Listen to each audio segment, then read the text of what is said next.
میں جوان ہوں تو جب سے سنا نا مر جانا ہے، قبر میں جانا ہے، جنازہ دیکھا ہے، قبر میں بندے کو اترتے تھے، مجھے موت سے بڑا ڈر لگتا ہے۔ کوئی وظیفہ بتائیں یا مجھے کوئی نصیحت کریں۔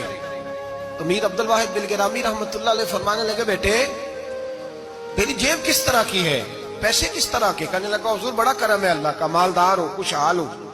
آپ نے فرمایا ایک پروگرام، یہ نہیں اس کو نفسیاتی طور پہ مطمئن نہیں کیا، نہ آپ نے اسے کوئی وظیفہ بتایا، نہ ذہنی طور پر اسے کوئی لیکچر دیا، کہ فرمایا تیری مالی پوزیشن کس طرح کی ہے؟ کہنے لگا حضور میں الحمدللہ مالدار ہوں، اللہ نے مجھے نوازا ہوا ہے۔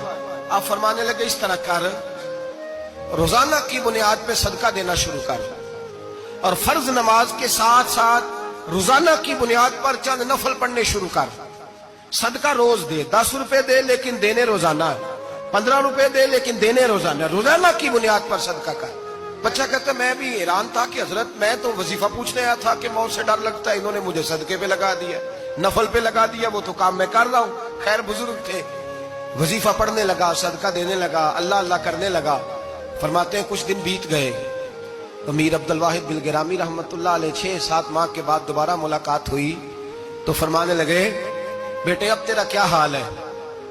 تو وہ نوجوان کہنے لگا حضور اب مجھے مرنے سے ڈر نہیں لگتا، بلکہ اب تو میرا مرنے کو دل کرتا ہے۔ تو دل کرتا ہے، ڈر نہیں لگتا، اب دل کرتا ہے۔ اور حضور آپ نے میرے ساتھ کیا کیا ہے کہ میرا تو دل کرنے لگا ہے مرنے کو، خوف نکل گیا ہے، دل کرنے لگا ہے میں جاؤں۔ تو بڑا خوبصورت ارشاد فرمایا، کیا بات ہے، اللہ والوں کی باتیں اللہ کے لشکروں میں سے لشکر ہوتی۔